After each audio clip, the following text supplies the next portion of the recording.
Homeowners Association. I'm Lynn Gravino, the president. I am currently gallbladderless today. I had an operation last week, so I'm going to be sitting down, and Jack McCarran is going to take over as moderator tonight. So if you please just join us for the Pledge of Allegiance. I pledge allegiance to the flag of the United States of America and to the republic for which it stands, one nation, under God, indivisible, with liberty and justice for all. Thank you. Thank you very much, everyone. Please take a seat. Welcome to our meeting. This is a wonderful night to have these candidates here who will speak to all of us and give us their views and platforms. I'm going to describe the procedure we will follow. We're going to have each candidate, there's 8 altogether, speak for 3 minutes each. And I will mention the name of each person as they're about to speak, and I will then hand that candidate the microphone, and that person will then exhibit themselves and talk about what their platform is. What I'm going to do is, because of 3 minutes, I'm going to give each candidate a 15-minute warning, like this. No, excuse me. A 3-hour warning. No, a 15-second warning, just so you have an idea, like this. And then I'll nag you at in the 3 minutes for the cows to come home, okay? We'll try that routine there, okay? And the names of the candidates here are, and we'll do each one. John Serini, John Doyle, Lucia Giraldi, Mark Jonai, Alex Gomez. This is not in order, that's why I'm doing it this way. I'm slowing down. 6. Okay, Victor Ortiz. Number 7. Okay, Egidio Sementilli. And number 8, Marjorie Velasquez. Okay. Welcome all of you candidates to our meeting. I would ask the candidates if they would just double check so as not to confuse the audience here. Make sure your name card matches you. Is that true? Okay, and we appear to have one candidate not here at the moment, so what we'll do is pass over her and we'll play by ear if she shows up or not, okay?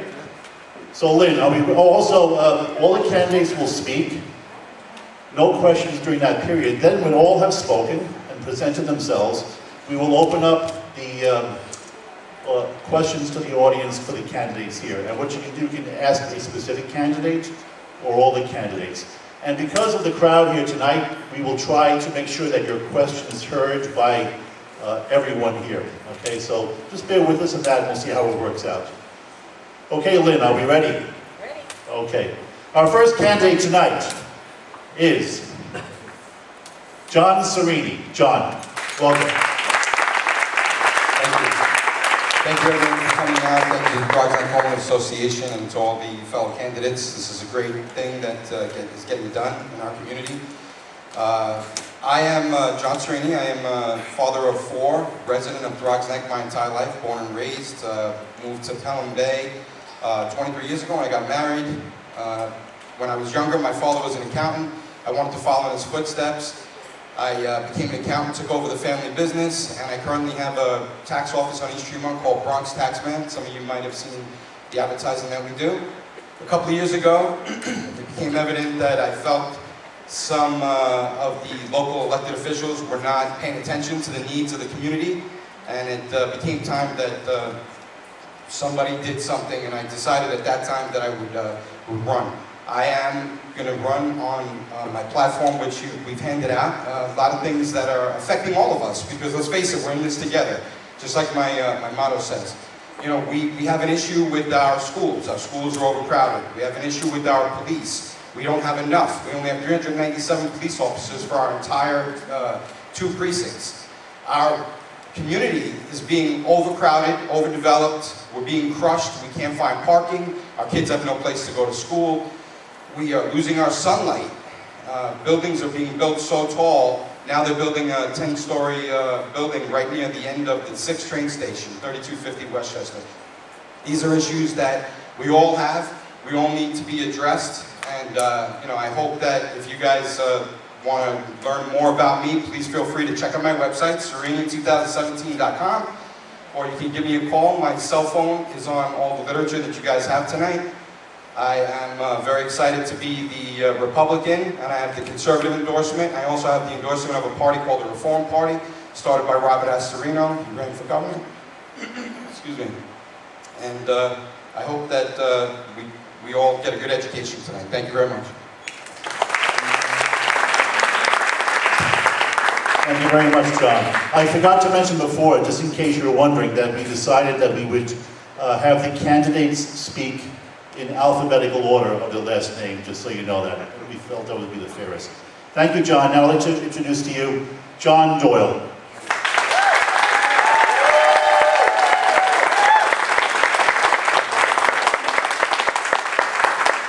Good evening, everybody. It's a pleasure to be here with you tonight. I want to thank the Throggs homeowners for putting on this great event. I want to thank Lynn for rising from her hospital bed to join us here today. I know she had surgery this week, and it's great to see you up and about and with us. And embarrassing you in public is what I do, so I apologize for that. I'm here tonight, and I'm from City Island. Most of you know that. But Throggs is like a second home for me. I went to kindergarten at St. Benedict's. For many years, I was a lifeguard, and my family had been almost lifelong members of the DA Beach Club down on the shore. I know this area very well. I have lifelong friends from this area. I've been involved in many things over the years, either through my work for the New York State Senate or from my work at Jacoby Medical Center. I was part of the team that brought air monitors to the Throggs Neck Bridge to measure the emissions that came from the bridges. And as many of you know, the traffic gets backed up there, and those emissions spew into the air, affecting our environment.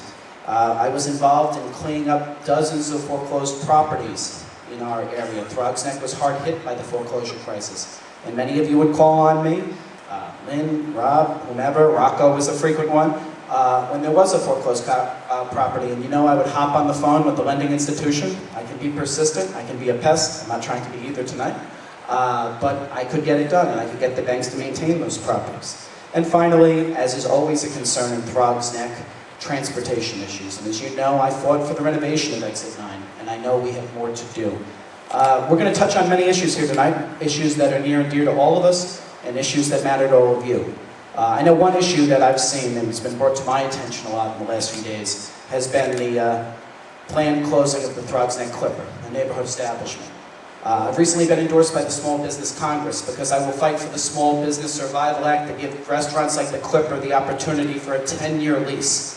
It's been fought by the real estate lobby, but they don't pull my strings. And I will fight for the people of this district to keep our neighborhood establishments and keep the character of our neighborhood. I will fight big developers when they try to build things here that we don't want. I've stood shoulder to shoulder with people from the Waterbury LaSalle Group to the Locust Point Civic Association to do just that.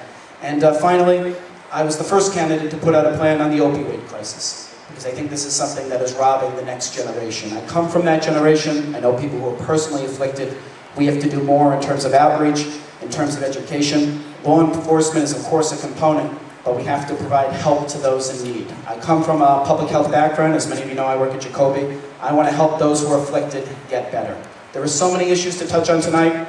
We're not going to get a chance to do all of them in this forum, although I thank you guys for holding it. I'll be in the back after the meeting. If there's something that's not touched on, that you have a question on, I want to hear about it. Please come up and talk to me. Thank you. Thank you, John. Thank you very much. The next alphabetical candidate is Lucia Giraldi. She is not sitting here. Is Lucia Giraldi in the audience?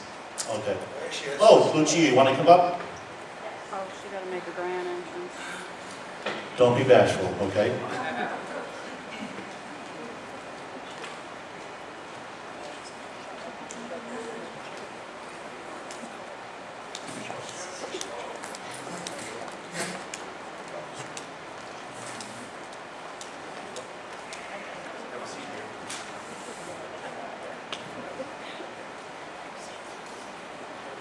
I want to say something.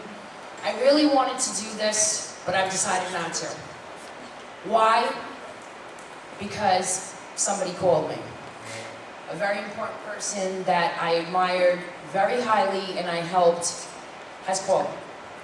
But I am sitting here tonight because I think it's very, very important that we choose a person that not only defines what this neighborhood is about, but will take care of this neighborhood from his heart because he cares. Now, I started out as a Republican, and I'm going to tell you, I'm a Republican. Was running on a Republican ticket, but I'm not. Why did I choose not to do it?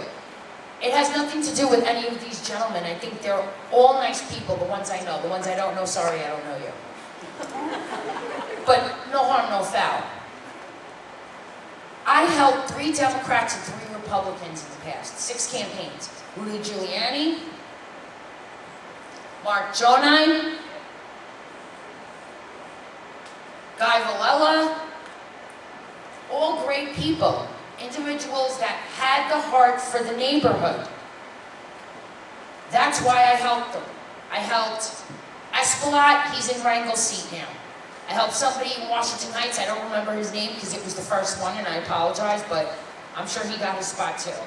But the reason why I'm here tonight is because we need more patrols, we need money for schools, public and private. Forget, let's only give it to the private or only give it to the public. The private schools need our help too. And the other thing is, I think the nursing homes, you guys, you're up here tonight, you better keep your ears open. I'm here because I help Mark Jonine. He cares. I love Mark. I'm going to tell you, I'm a Republican, he's a Democrat. Do we care? Look at the person, not what's behind you, in front of you, left of you, the right of you. And I'm not pulling out because I'm scared. Believe you me, I went to Preston High School, I'm not scared. Maybe I'll run for mayor one day. You're not a candidate. But I am going to say this. Thank you, guys. I'm not here for applause either. I helped Mark. Mark cares. And Mark isn't crooked.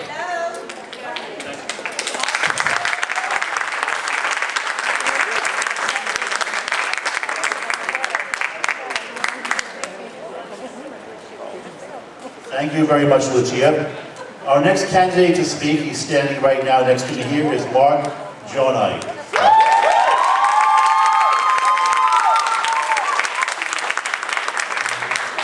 Thank you, and thank you for pronouncing my name correctly. I'd rather give him a round of applause. Can we give him a round of applause? I want to thank all of you for making the time to be here. I want to thank Lynn, who just had her gallbladder removed, and I'm on that list as well. Speedy recovery. Glad to have you here. Glad that you're on your road to a recovery, but don't get old on us. We still need you. My name is Mark Jonine, and I'm running for City Council to better represent every man, woman, and child that calls the 13th City Council District their home. For the last 4 years, I've represented over 125,000 Bronxites. And in that time, we realized that most of the issues are local issues. From transportation to overdevelopment to street lights to potholes to graffiti to litter to crime to overcrowded schools to even the trees that are destroying sidewalks and to the possum, skunk, and raccoon problem that we have. In City Hall, I'll be able to address these issues better than I am doing now in the State Assembly. Public service has been the most rewarding and humbling experience of my life. I'm not sure my family would agree, especially where is she? There she goes, my lucky wife. Actually, I'm the lucky guy, Roberta, a school nurse. And my daughters in this summer also, from my mother to my grandfather, who's 94 years old and still drives when he gets his hands on the keys.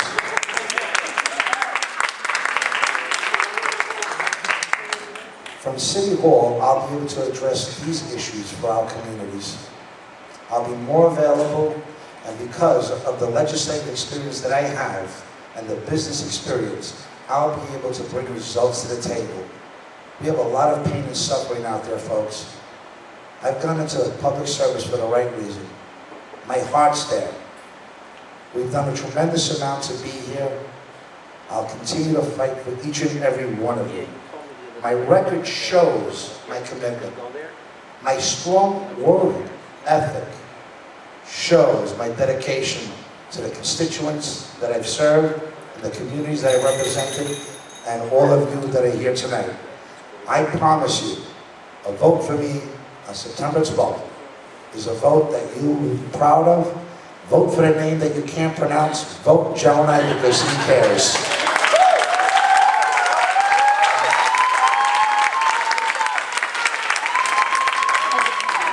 Thank you very much, Mark. Again, in case some people did come in while the candidates were speaking, we're giving them 15 minutes, excuse me, I'm getting this wrong again, 3 minutes each, and all questions will be held until after all candidates have spoken. Now it's my pleasure to introduce to you Alex Gomez. Good evening, everyone. Thank you so much for this opportunity to speak before you. Thank you for the invitation to Architect Homeowners Association. I'm sorry, tripping up a little bit. Today was a long day for me. I work in social services. I've been in social work for the last 20 years. I've actually done the work. I'm not a politician. Yes, I'm up here asking for you to vote for me. And this is the first time I've ever ran for an elected office. All my life I've dedicated myself to serving people who are underserved. I've worked with people who are underemployed, undereducated, people who have been homeless, people who have been on some terrible drugs, people who have been broken. Okay, and I'm talking about from children to adults to seniors. And I've worked in all communities throughout New York City. So I've seen the good, the bad, and the ugly. And I know what it is to actually serve someone on the ground level. This is not about me getting a promotion or making over $100,000, because it's not. For me, it's really about the community, about the people. And I think I want to second what the young lady said earlier. You need to choose. You don't need to be told who to vote for. And unfortunately, the way things work here in the Bronx over the last 30, 40, 50 years, maybe longer, people are deciding for you. And don't be fooled, because a lot of you think that you're going to get to vote for your candidate. There's a lot of stuff happening in the background, and that's what I'm about. I'm here to expose that. I'm here to work for the people, to put the vote back into people's hands, to put the voice back where it belongs, to do participatory budgeting, to try to help those who are unfortunately unemployed or underemployed, to help our parents, our single parents, especially our single adult women who have children, get universal child care, because it's important. Just like we have universal pre-K, I think we need to push for that. We also need to make sure that we don't have overdevelopment in this community. Unfortunately, some of the candidates in this forum have contributed to that overdevelopment. They might not tell you, they might tell you otherwise, but like I said at the last forum, follow the money. That's all you need to do. Follow the money, and if you follow the money, you'll know who that person really is. I'm not about spending $5,000 on a Secret Service detail trying to find out what my opponent is doing. And I'm not about spending another $10,000 to smear another candidate. I'm about the people. And I'm as close and farthest away from any other politician. I'm the only candidate up here who has no connection to the political establishment or to any party or to any candidate. And if Mr. Jonah wants to run for city council, he should resign as assemblyman today. And then that's showing that he really is dedicated.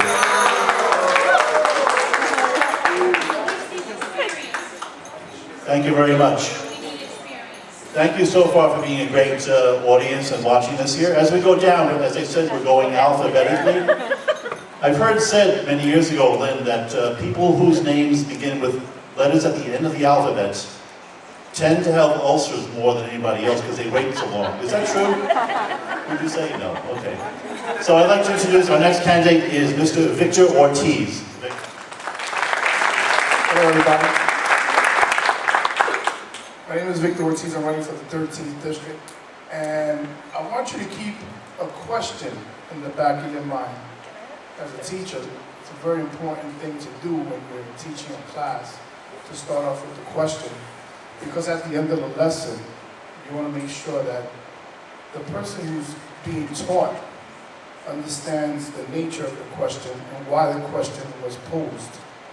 So, you have to ask yourself who has the most legislative experience to have the job, because we're all here for a job. We're here to get this job because we feel that we can legislate, because we feel that we can create bills that are going to affect the community, and we feel that those bills will become law. That's what a legislative does. And it's important for us to stay focused as homeowners, that we select of the 8 people, the right person that can create the bills, that can protect the community, that can move the community forward 100%. And if at the end you found the right candidate, no matter what group you came in with, because I see there are different groups here, but in the back of your mind you have to ask yourself, who has the legislative experience? Who's going to keep the community protected? Who's going to fight for the rights? When Hurricane Sandy comes, who's going to go step out there and look at the edge of the community and say, what's going on? And when Hurricane Sandy came, I'm sorry, my legislators failed me. My community board failed me. I feel that we need to revamp the community board. We need to change this because it's not working. And in 1988, graduated from high school, I went to Lehman College, I studied political science. There I learned what it was to become a legislator, because I worked with Congressman Serrano, Roberto Ramirez, and all the elected officials at the time. But I was really scared to step up to the plate at that time to represent my community. Then I came to live in this beautiful neighborhood called Throggs. And I brought my son because my son was being chased and almost killed in the neighborhoods where I lived. And I came to a beautiful neighborhood. And now I can keep my doors open and I have wonderful neighbors. But, you know, we still have to move forward. And as a legislator, as a person that went to Albany, who did 6 months in the legislative building and did an internship, I know what it is to create bills that become law. And if you look at some of the people who are elected officials, we gotta question whether they have, even after 5 years of experience, the skills to legislate. And so at the end of the day, the teacher's telling my group of students who is the best person equipped to legislate, to represent the community, to defend the poor, to defend the homeless, to defend the developers, and to move this community forward 100%. Please choose wisely. Please choose the right person. Choose Victor Ortiz, your next city council member. Thank you. Thank you very much, Victor. Our next candidate is Mr. Egidio Sementilli. Thank you. Good evening to all. Egidio Sementilli. I'm also a candidate in the Democratic primary. September 12th. And I walked in and I saw Ms. Garbino, and I said to myself, I asked her a question because she had to refresh my mind. And I've known her for over 25 years in politics. In fact, her and Mr. Kaufman, 25 years ago, they dragged me to court on an election matter. So that's how far we go back. So I haven't held a grudge, but it's 25 years ago, and ever since then, I've been out there. I've been out there making sure the politicians do their jobs, making sure our services are there. And having said that, 25 years of experience, which makes me probably the oldest. By the way, I think I am the oldest candidate on this board here. Looking good for pretty old, huh? Not bad. Come on, guys. I'm the oldest one, and being an independent means the poorest. Because I can't raise money like all these big shots. So that's why everyone received my card instead of the fancy literature. But it'll suffice. But having said that for 25 years, I must say something that has to be said, that no one has said so far. And I'm referring to Mr. Assemblyman. I'm asking the Assemblyman to resign from Assembly District before he comes out here and says, I want to be a city council candidate. Only 6 months ago, he took an oath on the Bible. And he said, I will uphold my job. I will do my job for 2 years. But you see him here, 6 months later. That is not fair. And I want fairness. I think everyone here on this table wants fairness. So I am asking him to be a candidate. Put everything on the table. Everything, like each other candidate here is putting their lives, their reputation on the table. Win or lose. Not if he loses, he's still the Assemblyman. That's not fair. There's a lack of sincerity here. And it's fraudulent. So I asked Mr. Jonai, I wish him the best if he wants to run for city council. But give up your assembly district, give it up now, and you will be an honest candidate for city council, like the rest of us. Thank you.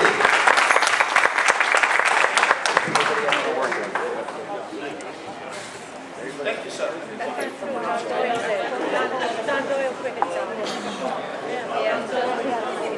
Thank you very much, Egidio. And last but not least, our last candidate to speak before you is Marjorie Velasquez. Marjorie.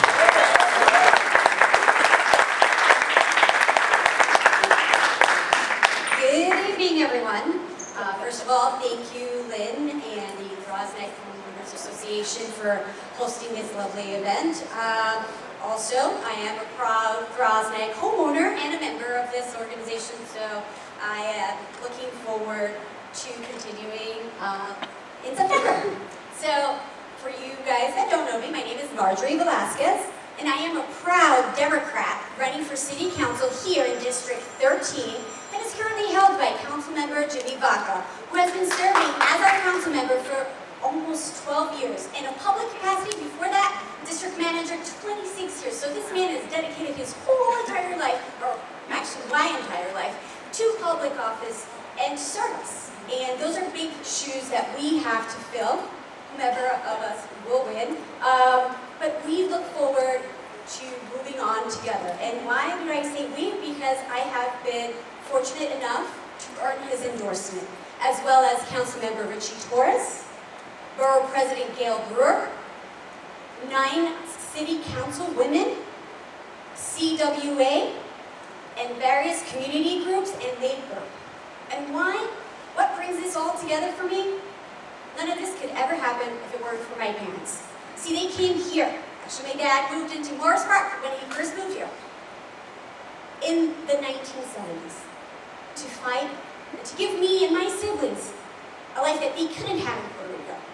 I went to public school through 8th grade, and then I went to St. Catherine's, and then from there, I was fortunate to get into NYU, where I graduated with a degree in accounting and finance. I was able to go and work at DirecTV in their Latin American department, managing the books for 16 different countries. So when we're talking about budgeting, I know what it takes to budget for every New Yorker, especially the most vulnerable. When we're looking at what our district is going through, especially here in the Throggs community, I'll give you the story about my husband's family.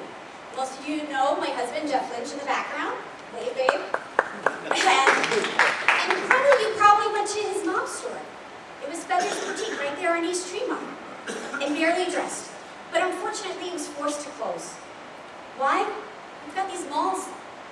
They're taking over our small businesses. We're not giving our local businesses a chance. We have to fight together for them. And what we're looking at is addressing the issues of quality of life. We've got amazing officers here, but unfortunately they're stretched way too thin. What police officers. We're needing more community police officer relationships. And what we really need to work on is being together, putting families first. It's not my family that I'm putting first, it's all our families, because we all matter. And when I'm standing here before you, it's to be your voice. I'm here to listen, I'm not here to dictate, and I'm here to be your voice. And I know my size, I'm tiny, I'm probably the tiniest one out of all you. But guess what? God did this for a reason. Because I got a big old mouth and I'm not afraid to use it, which is what I did against the administration when they tried to put up alternate side parking without letting the community members know. So I'm here to be your fighter. Thank you. Thank you very much, Marjorie. I think every candidate here tonight, each one was excellent on their time constraints and they observed it so well. So hats off and applause for doing that, all of you gentlemen and ladies here. Now, as I mentioned earlier, we're going to open up the floor to questions. Now, it's very obvious, I see one already, but hang on a second. Obviously, there are many different viewpoints here, and you might hear some questions or ideas that maybe you like or maybe you don't like. But in order to make it the most efficient discussion for everybody, let's just try to be respectful, not shout anybody down or anything like that, because it wastes time, and sometimes we're going to be voting in the fall, and either the things you like to hear or don't like will ultimately help you decide which way you will vote. Now, before we start, just an idea, I want to get a show of hands. How many people intend to ask a question? I just want to get a feel. Raise your hand, please. Okay, not too many so far. In order to be heard, I'm going to ask Lynn that maybe 4 or 5 at a time come up and line up here, and they can ask the question using the microphone, because it's very important that the audience hear your question. So who wants to be first? All right, Lucia, come this way. This is for questions. Who wants to ask a question? No. Well, candidates can't ask questions of the other candidates, I was just told, so. Yeah. I'm not a candidate. Thank you, Lynn. Well, maybe I'll walk around the question. I'll work my way back this way. Okay, our first question. Good evening, everyone. The question is, what do you know about Ferry Point, and what are you going to do to help and support Ferry Point community?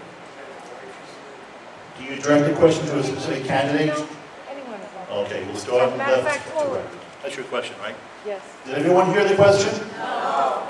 Okay, we'll have a try. Loud, please. Hello. Yeah, shout into it. I wanted to ask all of them if they would be so kind as to answer the question. I am from Ferry Point. I'm president of the Ferry Point Civic Association. Some of you I know, some I don't know. My question to you is, we have a lot of overdevelopment in our community. Now, what are you going to do for our community to support it, to correct what's wrong, if anything, you think so? So some of you know the community. Thank you for the question. We'll go left to right here. We'll start with John Serini, and you can either answer or pass.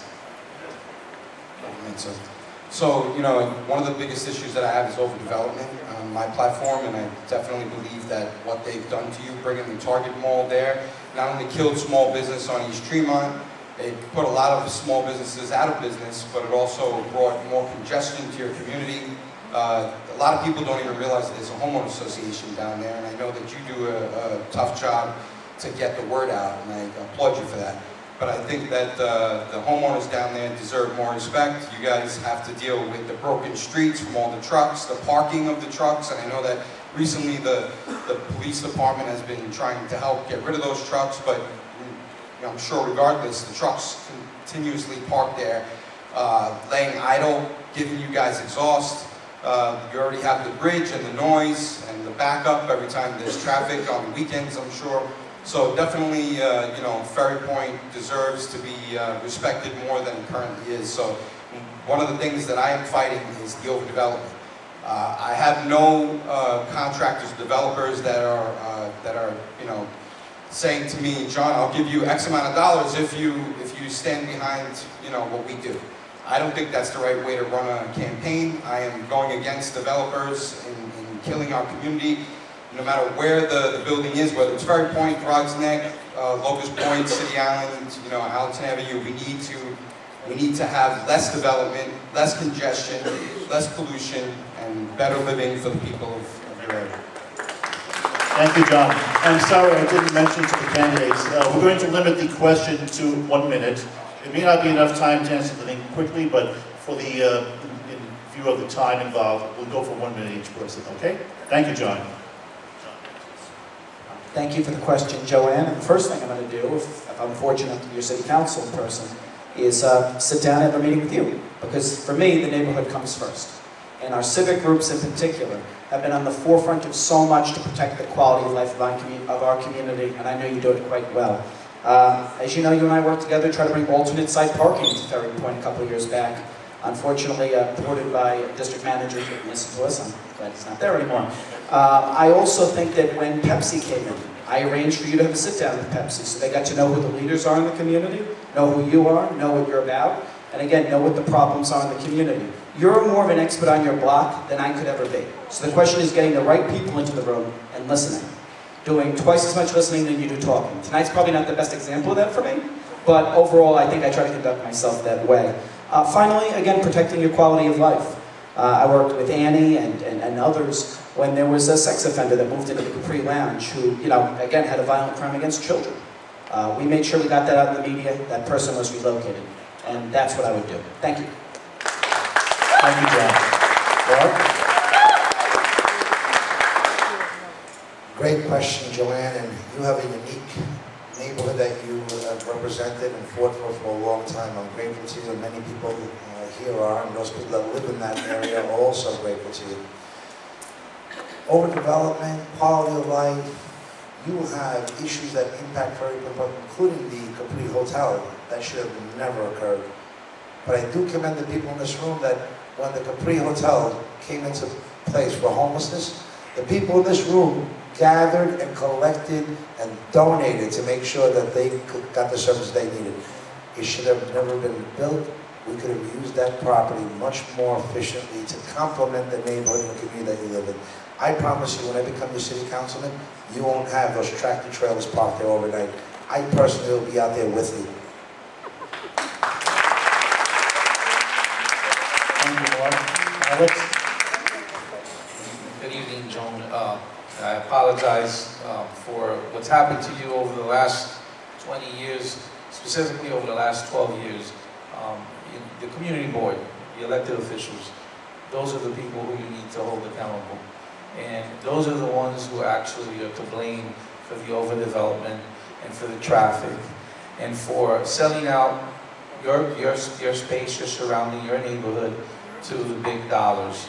And there's nothing else we can say, but yes, it's their fault. Because at the end of the day, they are the ones who make the decisions, they're the ones who bless them, and then the developers get to do whatever they want to do. And unfortunately, it's not only happening in your neighborhood, it's happening in mine, it's happening all over the Bronx and all over New York City. And it's affecting us from all sides. I bought a home 7 years ago in Throggs Neck. I'm a homeowner. I know what it is. I see it around me. I see houses propping up, people not respecting the space, the property lines. And unfortunately, you have trucks in and out of that neighborhood. I was one of the only first ones to say and protest that Trump link. Maybe you might not agree with me, but I was against it. Not only because Trump of what he represents, but because that space could have been used for a better purpose. Thank you. Thank you. Mr. Victor Ortiz. One of my first orders is to take a look at the recreational area and try to build a state-of-the-art Olympic-sized racetrack there that will benefit the boys and girls in that community. We don't have enough recreation centers in this neighborhood. A lot of our kids are lost in the streets, and I feel that if we would develop the park properly, the children can benefit there. I think what happened with the Trump links is a total atrocity. You got all that land, you paying the taxes. We should have charged them taxes so it would bring down our taxes, our sewer bills, and all the other bills that we have to pay as homeowners. Also, I also believe that the shelter there was misplaced. When a person goes to a shelter, We want them to get back into life, to find employment, to find housing. I think it doesn't benefit the people there because they can't get back into society. And that's a big problem. You go to a homeless shelter, and many of us are living check to check. You can get sick. You go to a shelter, you want to get rebuilt, you want to get back into the community, back into the society. But I feel honestly, in that area, I think it was overdeveloped. And I think these guys, Pepsi Cola and the other guys, need to pay their fair taxes so that our taxes can come down. So I would administrate and legislate that policy. Thank you. Thank you. Eugenio? Thank you. Joanne, it's going to get worse. Joanne, you know the Simone, same company that has constructed the plaza, the shopping center there, is looking to buy Monsignor Scanlon Catholic School, and they're looking to develop that. They're trying to find another location for the school to replace it. But it even gets worse. They bought the other Waters Place. They put one whole section there. Now we're going to have another development. They bought 33 acres about a year and a half ago from the state. They're going to build another mall. It's going to be medical mall type of scenario there with additional. So we got a mall there. We got one on Gunner Road. And this Simone Industry is very powerful. Simone Industry gave over $150,000 to Senator Klein's campaign coffers. $150,000. They've contributed to Mr. Jonai's campaign. Everyone's in the same clique. I don't know if they contribute to anybody else at the table. Maybe they want to say so. But in reference to overdevelopment, what I've done, a year and a half ago, we went and protested in front of Parkview. And we protested the overdevelopment of Bureau Avenue in there. Not what we're going to do, what I have done already. Thank you so much. Thank you. And Mr. Ross, please. Hi, Joanne. Nice to see you again. For folks that don't know, Joanne and I actually serve on the cab at what used to be the Capri Motel, and it is now the Crystal Palace Family Residence. And so when we're talking about the needs, it's being there in the forefront. It's actually sitting down and holding folks accountable for every single cab meeting, and we're holding management accountable. We ask for, how are you treating the residents there, or how they call them clients. We look forward to taking care of the families there, and we fight together. It's not what we're going to do, it's what we have done together, and I have enjoyed my time with you, Joanne, and I look forward to continuing it. Thank you. Thank you very much, Marjorie. As you can see, that's only one question so far, and you're behaving and acting very well, very considerate. Thank you so much for that. Two things. This procedure is evolving. We're going to, the next question, we're going to extend it from 60 seconds to 90 seconds. And when I get the next question, I'm probably going to entertain it from on this side of the room, because there's one here before. You know, when I start over there, it gives the person on the end of the table longer time to think of an answer. So to be fair, because we're very fair, we're going to start on this end here at the next question. May I entertain a question? Gentleman in the black shirt. And please speak loud and clear, please, okay? How you doing? Thanks for being here. You know, it's been mentioned a few times that we don't have enough police officers. I'd like to know from each candidate how involved and how much you are with the police department or know the police officials. I understand that once a month the 45th has a public meeting. I wonder how many of you actually attend the public meetings once a month and how often? Thank you. Thank you for that wonderful question, sir. Thank you. We will start, as I said, with Marjorie Velasquez. So I know the police department pretty well. Besides actually going to the meetings, I also have participated in the breakfast where we provide funds for the police precinct council so we can have better community relations. And so what we're looking at, though, is that our police department does need to expand. We need more bodies here. And we actually need to look forward to rezoning our district. I'm sick and tired of us sharing our 45th precinct with Co-op City. We need to look forward to holding the city accountable and say we need more officers and fighting for that because our district needs it. Thank you.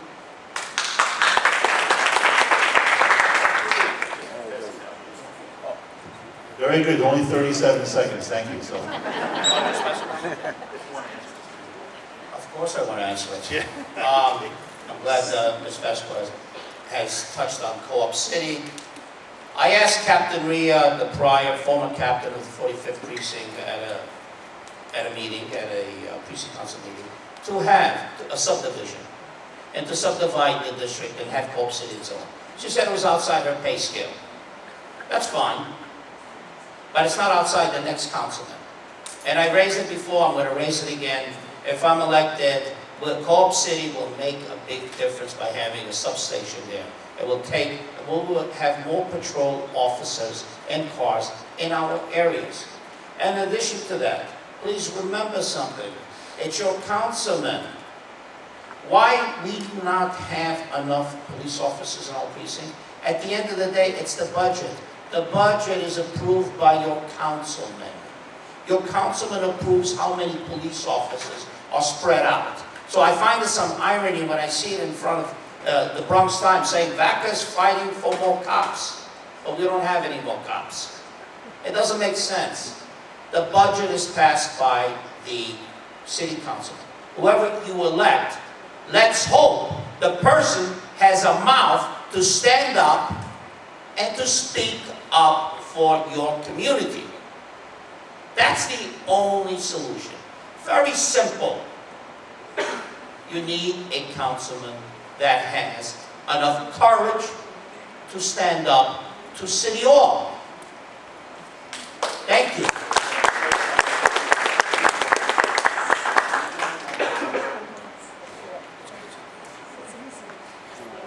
we're going back to the warning bell just to help the candidates. Hello, everyone. I spoke to the captain last week and wanted to organize a new policy. As your next city council member, I'm going to develop a policy, a legislative policy that's going to pass the city council and it's going to get signed by the mayor. That's going to say no, say something. Now that policy, working with the police department, will help filter out the drugs in the community that are destroying City Island, Throggs, Allington, and all the neighborhoods.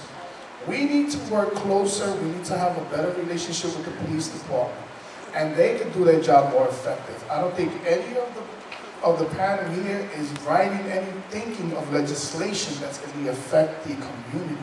And this is what you guys need to hire. You need to hire one of us that's going to create the policies that's going to help the community. We know that in certain buildings, there are drug dealers. And we know that the developers and the owners of the buildings know that these guys are selling drugs. And we need to let the police officers know they got to get in there and get them out. But we can't do that if the developer, the owner of the building is in cahoots with the people and destroying the community. There's background checks. And so these people move in, they destroy the community, and nothing happens. Look at the projects. They got overheads, barriers there, the cops can't get in, the kids hide, they're selling drugs and stuff like that. It needs to stop. It destroys the quality of life in the neighborhood. Please select the person who can create the policies that can effectively clean and fix the community. Who's proposing that? I don't know. I think I am. Vote for me. Well, I'm going to start by saying I have attended several of those meetings over the last couple of years. I know that some of my opponents here actually sit on the community council precinct board. And every time I've gone to those meetings, the only person I can honestly say that is here besides myself is Mr. Doyle and sometimes Mr. Ezekiel. I know I mispronounced the name. And I'm going to be an honest man and say that that's the honest to God truth. I can vouch for him. I see him there. And he sees my daughter there too, right? That's right. So yes, I care about this community. And I think that there's a misunderstanding on who's using and abusing these drugs and who's actually selling them. And it's, listen, I grew up in the South Bronx. I came here at the age of 5. My mom is here today, and because of her, I am who I am. She raised three wonderful children who went to college on her own. She did it all by herself. And if I take a moment just to acknowledge that, and she didn't have the help and the support, there was no one But I tell you, I grew up in a tough neighborhood. I saw the drugs on the street. I saw who was selling. But the drug dealers nowadays are not the ones that we thought or we think of. They're actually driving cars, delivering pizzas with drugs inside of those boxes. So if you think it's the person on the corner who's dark-skinned, it's not truly that person anymore. The problem exists with the people that live around you. It's the person that lives across from you, next to you, behind you. So we do need to correct that so-called stigma. It's not the black or the Latino, it's everybody it's affecting. And we need to make sure that we get the help for everyone. And I do support expanding the police department here. And we do need to hold Mr. Vaca accountable for what he didn't do the last 12 years. So if you want more of Jimmy Vaca, then you can vote for Jimmy Vaca's candidate. But if you don't want Jimmy Vaca, then you need to start voting for someone who's really progressive. Thank you so much. It's a great question. We live in a relatively safe community. We need to make it safer. Because it is safe compared to most of the city, we don't get the number of police officers that Throggs needs, the 4 or 5 needs.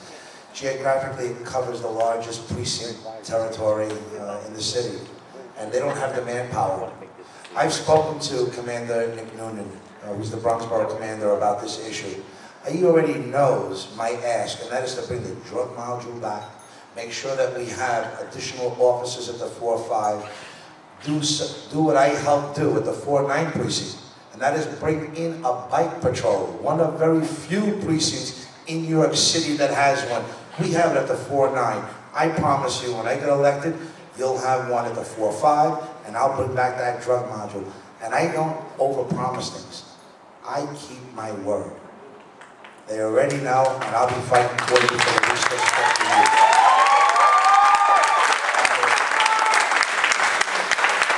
Thank you for the question. As you touched on, and as some of my friends and competitors have said, I am an officer of the 45th Precinct Council, and I'm usually at all the meetings. I take that responsibility seriously. When you volunteer for something, you show up. When you say you're going to do something, you show up. My father always says that, and I try to be true to that. Even though tonight I'm missing the City Island Civic meeting to be here at Candidates Night, but I hope they'll forgive me when they see this video.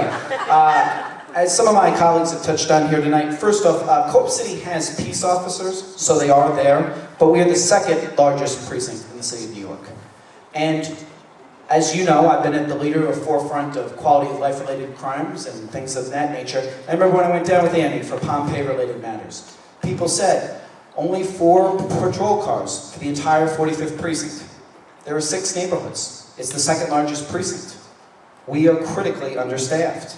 The drug addiction we've touched upon as well. We were recently classified by the Department of Health as one of the 10 most common neighborhoods for deaths for drug addiction, for drug overdose. If drugs are illegal, last I checked they are, and people are dying from them, yet we're being told we're the lowest crime precinct. Something doesn't add up. And I've been working with Bob Beater, who's the president of the precinct council. We're going to be putting out a letter to ask PD to answer that question because oversight's the most important thing. That's the role I would have at the council. It's legislating, it's budgetary. I want to make sure we continue the good work that the council has done for 1,000 new police officers. I want to make sure there's more. But I also want to see what are the response times? How quickly do they get to the scene of the crime? And to see too much on social media that people waiting an hour, 45 minutes, 90 minutes, that's unacceptable. I want to go down there, I want to be persistent, I want to be a pest, I want to do the oversight that you pay us to do. That's what I would do.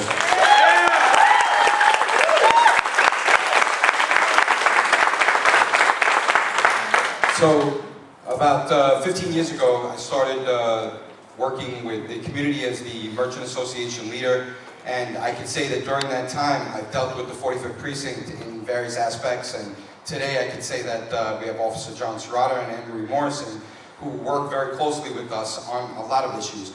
A few years ago, we did have a problem with the place Pompeii, and there was a lot of issues going on. Well, what are we doing to stop underage drinking? What are we doing to stop serving alcohol? And we came up with a few programs that we worked together closely with the police department that we even had in this room breakfast about awareness of alcohol. And we brought in the Liquor Authority, and we worked with the police department to try to enforce those things.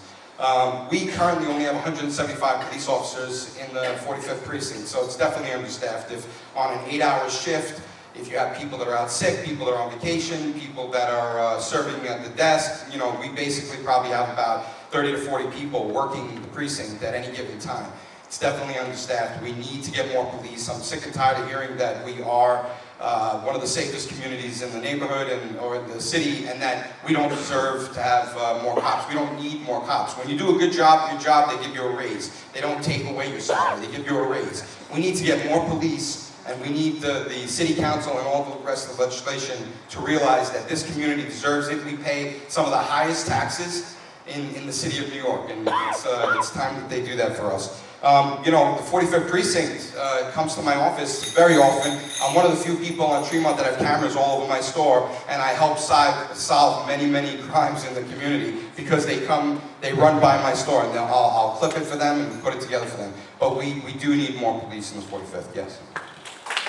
Thank you, John. Thank you. Again, thank you all for your questions. It's been very good so far. There's only 2 questions here, so you're a great congregation of people here. I just want to see some hands, like where there's going to be some questions, because we had one from here before, and we do have a lot. I'm going to try the gentleman in the white shirt over there, t-shirt, which you come forward. By the way, in case you're wondering, this bell is impartial. See, it says so right there, right, John? Yeah, impartial. It doesn't matter who's talking, okay? Thank you. Speak loud. Oh, they'll hear me. Okay. Hi, my name is Bob Jean. I'm the president of the Throggs Merchants Association. I'm here because as an organization, we're not political, we're economical. What happens is you want your salaries, you want to feed your families, and you want to pay your mortgages on your houses. You also want to be safe. I know 2 of the candidates very well. My question is, right now we're in the midst of a war. We're trying to get a bid in the area. And at the beginning, it was rough.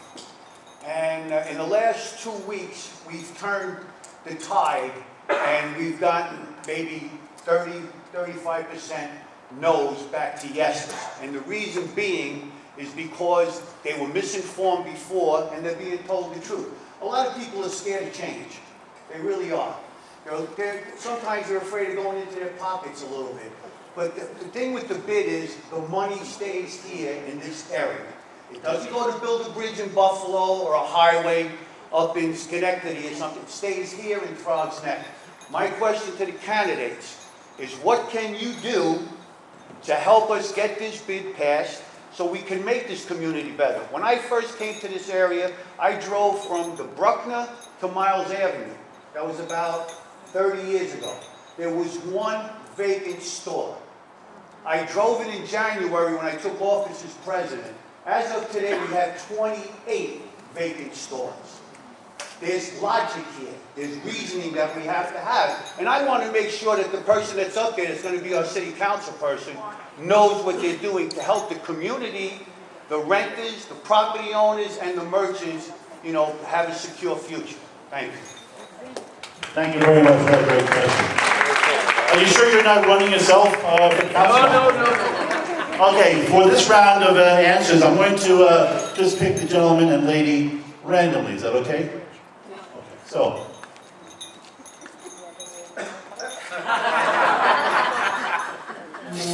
Thank you so much for letting me be first this time.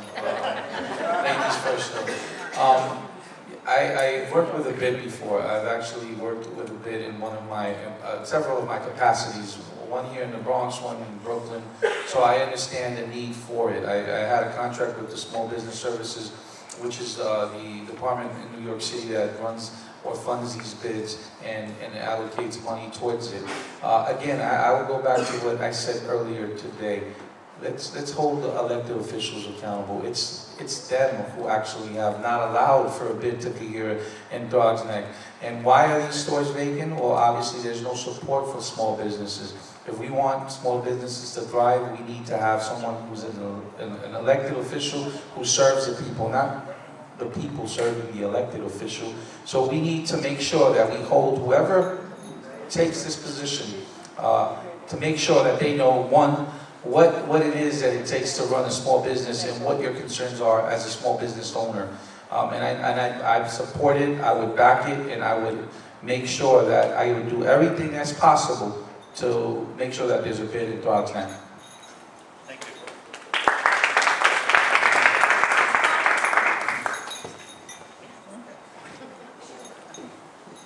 As I mentioned earlier, my mother-in-law owned Fairly Dressed in Feathers Boutique on East Tremont here in Throggs Neck, and unfortunately, she was forced to shut down because of overdevelopment, because of the malls that have come here. And what we're looking at is standing up for our small businesses, and that's why I am proud of Councilmember Jimmy Vaca and what he did in bringing forth the Westchester bid and helping create the Throggs Neck bid, and also doing the Morris Park bid. And what that, you know, and I give credit where credit's due, that actually happened under the time where my husband, Jeff Lynch, worked with Councilman Vaca and pushed greatly to have those. And it's that kind of atmosphere, keeping the mom and pop shops here, keeping them in mind, and keeping my mother-in-law in mind, because you know what? At the end of the day, it's all our families that are affected. It's higher prices we end up paying at these retail stores, and it's not coming back into our economy, and it's not fueling us. So let's work together. Let's get this Throggs Neck bid going. What do you say, Bobby G? Wicked. Thank you. Very good, thank you. Candidates, close your eyes. Put your hand out.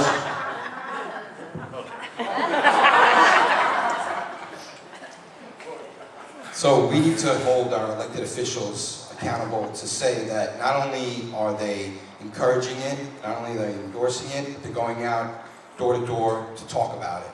Because it's one thing for an elected official to say, well, we've helped start other bids in the community, but it's another thing to actually see that elected official walk into the stores. And the reason why I say this is because, you know, like I told you before, I was a president of the Merchant Association, and I believe and I am proud that many of the business owners do respect me. And if I walk into a local business and I say, hey, the bid is good for us, you know, it doesn't hold the same clout as if our current councilman walks in and says, this is something that's good for us, you should do this. Now, I am an advocate for the bid. I have spoken to many of the business owners across the community, and if you don't know what the bid, what our assessment's going to be, let me give you a small synopsis of it. It's going to be approximately $36 a linear foot for the store